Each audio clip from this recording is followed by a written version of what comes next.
Hi friends, welcome to Shakuntala's healthy and easy recipes. పిల్లలు Sunday వచ్చినప్పుడు స్పెషల్గా టిఫిన్ తినాలి, బయట తినాలంటున్నారా? అయితే మన ఇంట్లోనే ఈజీగా టేస్టీగా చేసి పెట్టేయచ్చు. దోసపిండి చక్కగా పెనం కాలాక దోశ వేసేసి దోశ కొద్దిగా కాలనిచ్చి మనం ఇంట్లోనే చేసి పెట్టుకున్న కారం పొడిది ఫస్ట్ కొద్దిగా ఆయిల్ వేసుకోవాలి. ఆయిల్ ప్లేస్లో బటర్ అయినా వేసుకోవచ్చు, నెయ్యి అయినా వేసుకోవచ్చు. అది వేసుకుంటే ఇంకా ఫ్లేవర్ బాగుంటుంది.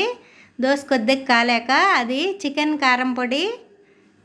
ఈ రెసిపీ మన ఛానల్లో ఉంది, ఫుల్ వీడియో ఉంది, కావాలంటే చూడండి. చికెన్ కారం పొడి చేసి పెట్టుకుంటే నెల రోజులు ఉంటుంది. అదొక 2 స్పూన్లు వేసుకుని బాగా ఎర్రగా కాలనిచ్చి తీసుకోవాలి.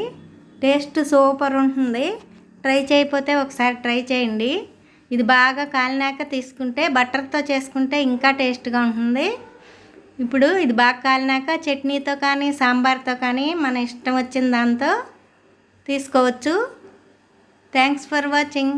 బాయ్.